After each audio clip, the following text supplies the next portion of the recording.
Et maintenant, j'aimerais vous présenter Des Levin, qui vient de Crowe Soberman SNCRL, qui va nous présenter le rapport des auditeurs.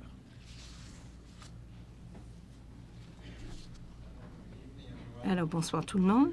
Comme vous avez entendu, je m'appelle Desmond Levin et je suis avec les comptables Crowe Soberman SNCRL et nous sommes les auditeurs de l'ordre. C'est la 8e fois que je vous parle de nos états financiers et c'est la 8e fois que je suis le discours de la ministre de l'Éducation. Je ne peux pas vous inspirer autant, mais vos états financiers sont très inspirants en ce qui concerne la situation financière de l'ordre. Comme vous avez entendu, on m'a invité à revoir brièvement avec vous les états financiers du dernier exercice financier qui se termine le 30 juin 2016, les états financiers qu'on trouve dans le rapport annuel le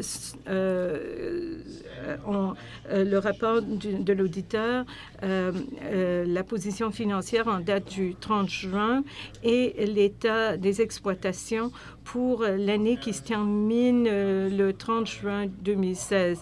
Et on fournit aussi des chiffres comparatifs de l'année précédente. Le rapport de l'auditeur décrit les responsabilités de la gestion de l'ordre et les responsabilités des vérificateurs par rapport à ces états financiers qui vous sont présentés et se termine avec notre opinion. Nous pouvons vous dire qu'à notre avis, les états financiers présentent justement et à tous les niveaux tous les aspects matériels, la situation financière de l'année de l'exercice financier en conformité avec les principes généralement acceptés de comptabilité.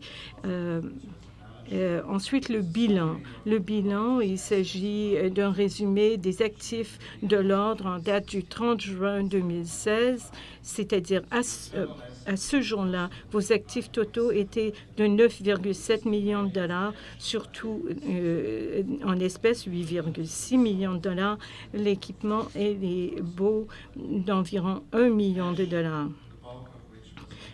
La plupart des espèces étaient investies dans des CPG et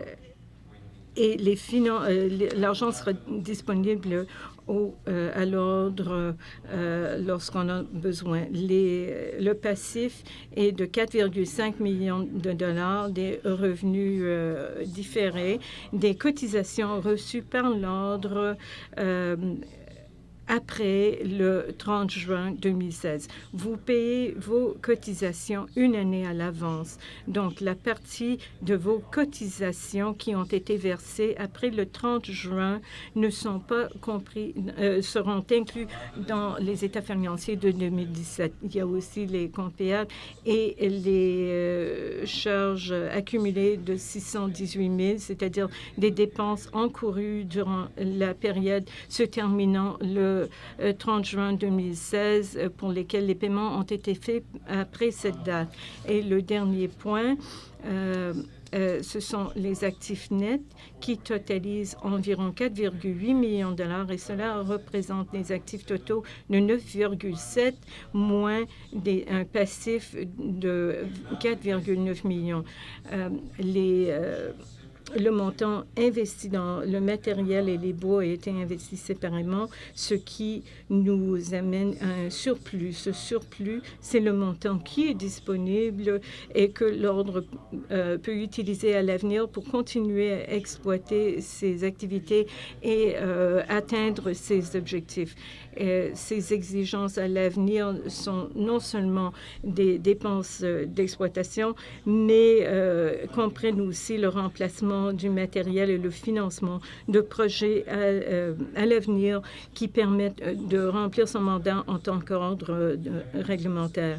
Il doit aussi avoir des réserves pour financer toute dépense éventuelle en matière d'audience disciplinaire qui pourrait survenir à l'avenir. Ensuite, nous avons l'état des exploitations qui vous fait un résumé des revenus gagnés et les dépenses de l'ordre durant cette année. Les revenus de l'année étaient d'environ 7,9 millions de dollars, une augmentation d'environ 500 000 dollars par rapport à l'année précédente. Ceci est dû à l'augmentation du nombre de membres. Les dépenses d'exploitation étaient d'environ 7,6 millions, c'est-à-dire une augmentation d'environ 1,2 million par rapport à l'année précédente. Ceci est dû aux salaires et aux avantages sociaux qui ont augmenté de 347 000 $ puisqu'on a fait de nouvelles embauches durant l'année et puisque les salaires ont augmenté. Il y avait une augmentation de 66 000 $ pour l'allocation. Les services de consultation, 244 000 $, 19 000 développement du site Web, 50 000 pour l'apprentissage professionnel continu dans les collectivités francophones en Ontario. Les audiences juridiques ont augmenté de 318 000 $. Ce sont des coûts liés aux audiences disciplinaires. Cette année, l'Ordre a eu une première audience contestée et cela a entraîné des frais juridiques importants. L'augmentation des honoraires professionnels s'élève à 97 000 $ dû au montant dépensé sur le travail sur les nouvelles lois, les politiques et les règlements. À cause de l'augmentation du nombre de membres, on a dépensé 44 000 $ de plus pour les frais de poste. Et le colloque sur le leadership tenu en septembre 2016 a coûté environ 30 000 $, ce qui a entraîné une augmentation des coûts de projet. Les autres dépenses correspondaient en général des dépenses des années précédentes. En conclusion, nous aimerions remercier Beth James et Marc, ainsi que le personnel des finances qui nous ont donné une documentation très bien faite et pour toute leur coopération au cours de l'audit. Si vous avez des questions ou s'il y a des points dont je ne vous ai pas parlé durant les états financiers, nous essaierons d'y répondre durant la période de questions. Merci de votre attention. Thank you, Des.